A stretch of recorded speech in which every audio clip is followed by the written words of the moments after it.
अपने जीवन को अपने हाथ में लेना और आगे बढ़ते जाना, चाहे आप किसी भी तरह की पृष्ठभूमि से आए हों। आप अंबेडकर को पूजिए मत, मगर उनके जीवन की तरह अपना जीवन बनाएं कि चाहे समाज आपके लिए कुछ भी तय करे, आप रुकेंगे नहीं।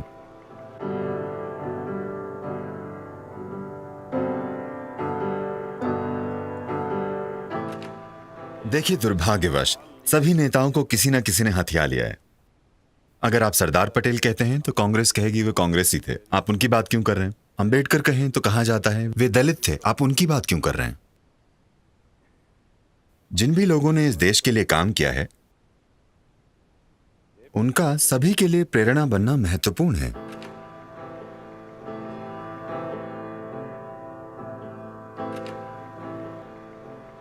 देखिए, अगर उनके अपने शब्दों में कहें तो उन्होंने लोकतंत्र को सिर्फ सरकार का एक प्रकार नहीं माना, बल्कि ये इंसानों का एक दूसरे के प्रति सम्मान और श्रद्धा और सम्मान दिखाने का एक तरीका है। ये उनके शब्द हैं। तो वे एक दूसरे के प्रति श्रद्धा की बात कर रहे हैं। अगर कोई एक दूसरे के प्रति श्रद्धा की बात करता है तो एक तरह से ये एक आध्यात्मिक प्रक्रिया है, ठीक है? तो वे सामाजिक लोकतंत्र की बात कर रहे हैं, राजनीतिक लोकतंत्र की नहीं। राजनीतिक लोकतंत्र यहां मौजूद है, कागजों पर, कानून के अनुसार हम सब बराबर हैं, मगर सामाजिक तौर पर ऐसा नहीं है। कोई समाज हर इंसान को बराबर लाने में सफल नहीं होता, ऐसा कभी नहीं होगा, यह अलग बात है। मगर बराबर अवसर जरूर मिलने चाहिए। वाकई समानता चाहे ना हो, मगर समान अवसर जरूर मिलने चाहिए। दुर्भाग्यवश ऐसा अब तक नहीं हुआ है। हालांकि कानूनन हम सबके पास समान अवसर हैं, समाज में हमारे पास अब भी समान अवसर नहीं है। बहुत से लोग कई रूपों में इस अवसर से वंचित रहते हैं या वे अवसर पाने के लिए मौजूद नहीं होते। ऐसा होने के लिए सबसे महत्वपूर्ण यह है कि देखिए, आध्यात्मिक प्रक्रिया का मतलब बस यही है कि आपकी पहचान आपके शरीर के रूप में नहीं है। जब आपकी पहचान आपके शरीर के रूप में नहीं होती, तब आपका वंश महत्वपूर्ण नहीं होता। यह वंश की बात नहीं है। वंश से मिले अधिकारों को खत्म होना होगा, तभी एक सामाजिक लोकतंत्र आ पाएगा। मगर वंश से मिले अधिकार अब भी मौजूद हैं। Who is your father is still of some consequence. आपके पिता कौन हैं, यह अब भी महत्वपूर्ण है, इसे खत्म होना होगा। मेरे पिता कौन हैं, यह आपकी समस्या नहीं है। यह मेरा व्यक्तिगत मुद्दा हो सकता है, पर आपका नहीं। मैं कौन हूं, यही आपके लिए मायने रखता है। समाज में इसे लाना होगा, यह अब तक नहीं हुआ है। We are in many ways practicing feudalism. कई रूपों में हम एक लोकतांत्रिक प्रणाली के जरिए जागीरदारी चला रहे हैं। जब भी चुनाव होता है तो जाति, वर्ग, धर्म की इतनी बात क्यों होती है? आप किसकी पूजा करते हैं, किस जाति के हैं, इससे क्या फर्क पड़ता है? मगर फर्क पड़ता है क्योंकि हम लोकतांत्रिक तरीकों से जागीरदारी चला रहे हैं। हर कोई जानता है कि अगर ये जाति आपसे जुड़ती है तो उसका प्रतिशत क्या है, अगर वो धर्म आपसे जुड़ता है तो उसका प्रतिशत क्या है। अंबेडकर की दृष्टि एक सामाजिक लोकतंत्र की थी, सिर्फ राजनीतिक लोकतंत्र की नहीं, क्योंकि राजनीतिक लोकतंत्र या कोई भी लोकतंत्र एक अंतहीन बहस और छलावा है। यह तभी सार्थक है जब हम सामाजिक लोकतंत्र प्राप्त करें। असल में सिर्फ राजनीतिक लोकतंत्र कई रूपों में एक बाधा है। हम वहां सीधे सीधे नहीं पहुंच सकते। हमें पहले राजनीतिक लोकतंत्र लाना होगा, फिर सामाजिक लोकतंत्र तक पहुंचना होगा, और वही हम कर रहे हैं। मगर 70 सालों के बाद मैं कहूंगा कि हमारी रफ्तार थोड़ी धीमी है। तो आप एक पुरुष हैं, आप स्त्री हैं, आप ये हैं, वो हैं, कौन सी जाति, कौन सा वर्ग, ये मायने नहीं रखता। यही वे लाने की कोशिश कर रहे हैं। दुर्भाग्यवश अब भी कानूनन दलितों के पास समान अधिकार हैं, मगर सामाजिक रूप से हमने ये हासिल नहीं किया है। अब भी उतना ही भेदभाव होता है। वे अपने जीवन का ये दिल को छूने वाला एक किस्सा बताते हैं। जब वे 9 साल के थे, वे एक गांव से कहीं और जा रहे थे, जहां उनके पिता काम करते थे, पुणे या कहीं और। ये 9 साल का लड़का और उसका बाकी परिवार सफर कर रहा था। जब वे रेलवे स्टेशन पर उतरे तो उन्हें वेटिंग रूम में नहीं रुकने दिया गया। कोई बैलगाड़ी उन्हें अपनी मंजिल तक ले जाने के लिए तैयार नहीं थी। काफी कोशिश के बाद एक बैलगाड़ी वाला उन्हें ले जाने को तैयार हुआ, मगर वो उन्हें बैलगाड़ी पर बिठाकर खुद पैदल चला, क्योंकि वो उन लोगों के साथ बैलगाड़ी पर नहीं बैठना चाहता था, क्योंकि उस समय में यह माना जाता था कि उनके छूने से आप अपवित्र हो जाएंगे। दुर्भाग्यवश ये ग्रामीण भारत में आज भी सच है। उस हद तक नहीं, मगर आज भी सच है। ये सोच कि किसी दूसरे इंसान के छूने से आप अपवित्र हो जाएंगे या आप पर उसकी छाया पड़ना भी आपको अपवित्र बना सकता है, दुर्भाग्य से आज तक कायम है। लोगों की एक पीढ़ी के रूप में हमें इसे अब खत्म करना चाहिए, क्योंकि अगर हमने इसे ठीक नहीं किया तो एक गणतंत्र के रूप में भारत का विचार ही असफल हो जाएगा।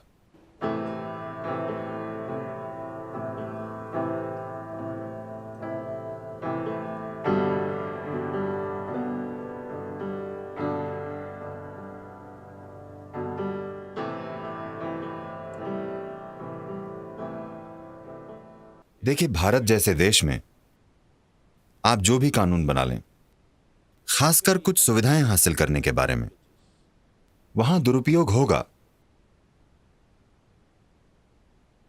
हमें उपयोग और दुरुपयोग को तौलना होगा। एक समुदाय जो हजारों सालों से, थोड़े समय से नहीं, हजारों सालों से भेदभाव का शिकार रहा है, कि यह बहुत मजबूती से माना जाता है कि उनका जन्म ही नीची प्रकृति का है। अगर आप उन्हें कुछ सुविधाओं के साथ ऊपर नहीं लाएंगे ताकि वे किसी दिन बराबर हो सकें, तो यह बहुत अन्याय होगा।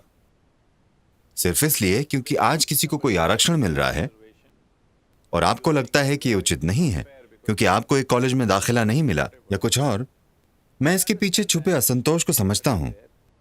हमें समझना होगा कि इसका कारण है कि हम जो भी इंफ्रास्ट्रक्चर या शिक्षा या सुविधाएं बनाने की कोशिश कर रहे हैं, इसके लिए हमारी आबादी बहुत अधिक है। मगर आरक्षण कई रूपों में, जैसा कि मैंने देखा है, खासकर दक्षिण में, शायद उत्तर में इसका बहुत अच्छी तरह से इस्तेमाल नहीं हुआ है, मगर दक्षिण में दलित समुदाय के लोगों की एक पूरी पीढ़ी मुख्य रूप से आरक्षण के कारण अच्छी शिक्षा और नौकरी पा सकी है, मुख्य रूप से आरक्षण के कारण। अब असंतोष अलग अलग स्तरों पर सामने आएगा, तो समय के साथ आरक्षणों को लेकर शायद थोड़ा सुधार करना होगा। समय के साथ देखिए, मसलन आप किसी को दाखिला दे सकते हैं, मगर आप उसे इसलिए पास नहीं कर सकते क्योंकि वो एक खास जाति का है, वरना देश में योग्यता का स्तर नीचे आ जाएगा। उन्हें अवसर दिया जाना चाहिए और अच्छी स्कूली शिक्षा की कमी से हुए नुकसान की भरपाई के लिए अतिरिक्त कोचिंग भी दी जानी चाहिए, मगर हमें योग्यता पर समझौता नहीं करना चाहिए। और इसी तरह नौकरियों के लिए उन्हें आरक्षण मिलना चाहिए ताकि वे नौकरी में आ सकें, मगर प्रमोशन सिर्फ योग्यता से ही मिलना चाहिए। यह सुधार जरूरी है, मगर जैसा कि हमने कहा, एक लोकतांत्रिक प्रक्रिया में हमेशा आखिरकार एक चुनाव जीतना पड़ता है। कोई किसी बदलाव के बारे में बात करने का साहस नहीं करता, चाहे सकारात्मक या नकारात्मक, क्योंकि एक खास समुदाय से संबंधित कोई भी चीज चुनाव जिता या हरा सकती है। जीतना या हारने वाली बात। मैं मानता हूं, मैं वाकई मानता हूं कि विकास के मौजूदा स्तर में दलितों को इस देश में जो जगह प्राप्त है, वहां उन्हें आज भी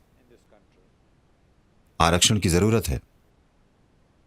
लेकिन अगर शहरी दलितों और ग्रामीण दलितों को अलग अलग पहचान दी जाए, क्योंकि ज्यादातर भेदभाव और नुकसान ग्रामीण भारत में होता है, उन्हें अधिक लाभ मिलना चाहिए बजाय उनके जो पहले से शहरी समाज में रह रहे हैं। इसे ऐसे भी किया जा सकता है, पहली पीढ़ी को उस सामाजिक खाई से निकाला जाए जो दुर्भाग्यवश उनके लिए खो दी गई थी। उन्हें आरक्षण दिया जाए, दूसरी पीढ़ी में थोड़ा कम किया जाए, तीसरी पीढ़ी को उससे बाहर कर दिया जाए। मगर ग्रामीण दलितों के लिए यह बहुत जरूरी है। फिलहाल इसके अलावा कोई उपाय नहीं है, क्योंकि भेदभाव बहुत क्रूर है। इसलिए हमें इसे कम आंक कर यह नहीं सोचना चाहिए, ओ उन्हें अनुचित लाभ मिल रहा है, आपको आरक्षण हटा लेना चाहिए। नहीं, ऐसे लोगों को इस देश की ग्रामीण स्थिति को जाकर देखना चाहिए। वो कितनी भेदभावपूर्ण है, भयानक रूप से भेदभावपूर्ण। वे मुख्य दरवाजे से आपके घर में भी नहीं आ सकते, उन्हें पीछे के दरवाजे से आना होता है। ये किसी भी इंसान के लिए स्वीकार योग्य नहीं है। वे किसी लोकल चाय की दुकान पर चाय भी नहीं पी सकते, इसे स्वीकार नहीं कर सकते। ठीक है, तो वंश से मिलने वाले ये अधिकार खत्म होने चाहिए। और आरक्षण देश के लिए अभिशाप नहीं है। हम कुछ समय सीमा तय कर सकते हैं, 2 पीढ़ियां, अगर वे उससे बाहर निकल पाए। जो उससे बाहर निकल जाएं, उन्हें अपनी मर्जी से इससे बाहर चले जाना चाहिए। इस तरह का कुछ तैयार करना चाहिए। जो दलित उससे बाहर आ गए हैं, उन्हें अपना आरक्षण उनके साथ साझा करना चाहिए जो अभी इससे बाहर नहीं आ पाए हैं। मेरा मतलब ये जिम्मेदारी से ही हो सकता है। देखिए, हमें समझना चाहिए ये सुविधाएं एक मौजूदा अन्याय के कारण ही दी जा रही हैं। हमें सुविधाओं को एक और अन्याय में नहीं बदल देना चाहिए। इसके लिए हमें एक अधिक सजग समाज की जरूरत है। हमें लोगों को इस समुदाय उस समुदाय के रूप में देखना बंद कर देना चाहिए, क्योंकि हम सभी के पास एक ही वोट है। किसी के पास अलग वोट या एक व्यक्ति के पास 2 वोट नहीं है। तो उस तरह से कानूनन हम बराबर हैं, उसे सामाजिक रूप से व्यक्त होना होगा।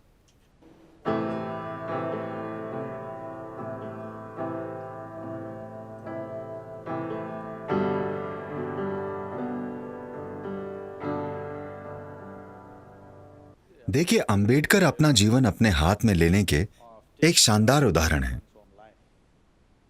वो जिस तरह की पृष्ठभूमि से आए थे, उन्होंने जो बौद्धिक प्रतिभा दिखाई, वो किसी भी पीढ़ी के लिए एक प्रेरणा है। सामाजिक नुकसानों से उन्होंने हार नहीं मानी। उन्होंने उसके बारे में पर्याप्त बोला या नहीं, बात यह नहीं है।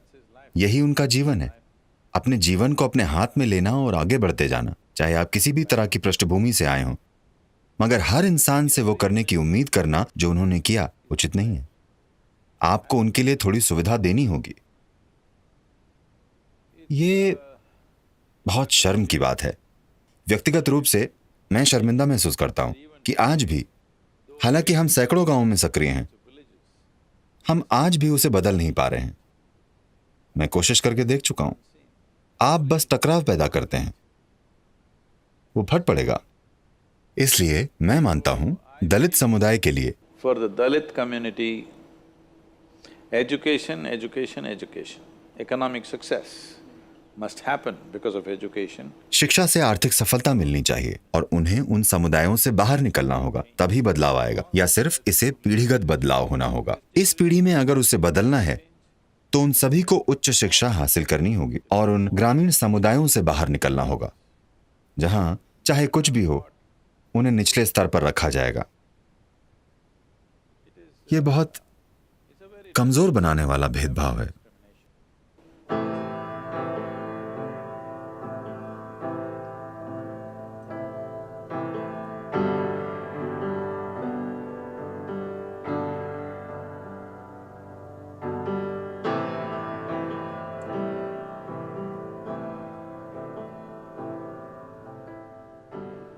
हालांकि यह संस्कृति हजारों सालों से आध्यात्मिकता में डूबी हुई है और यह हमेशा कहा गया है कि हमारा जीवन हमारा कर्म है, मतलब हमारा जीवन हमारा खुद का बनाया हुआ है।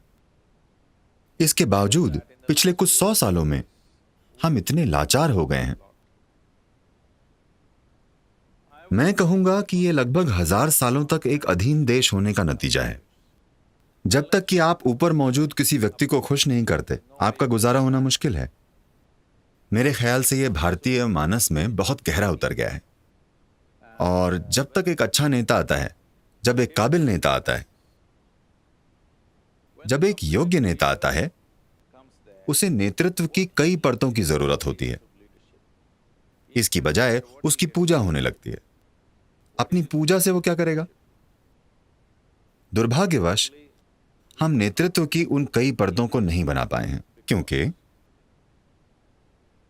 ये एक अधीन देश की मानसिकता है, खासकर तब जब वो सैकड़ों सालों तक अधीन रहा हो, जहां लोग धीरे धीरे समझ जाते हैं अगर आप अपना सिर उठाएंगे तो आपका सिर कट जाएगा, बेहतर है सिर को झुका कर रखें, अपना काम करें और चले जाएं।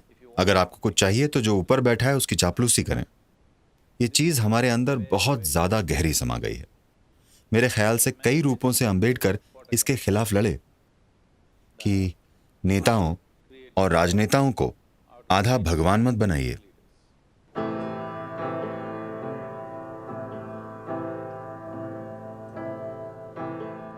आपको अंबेडकर के साथ एक चीज करनी चाहिए, आप अंबेडकर को पूजिए मत, मगर उनके जीवन की तरह अपना जीवन बनाएं। यही जरूरी है। अनुकरण की बजाय उनकी पूजा की जा रही है। नहीं, आपको उनके जीवन का अनुकरण करने की जरूरत है कि चाहे समाज आपके लिए कुछ भी तय करे, आप रुकेंगे नहीं। आपने अपना जीवन अपने हाथों में ले लिया है, हमें यही प्रदर्शित करने की जरूरत है।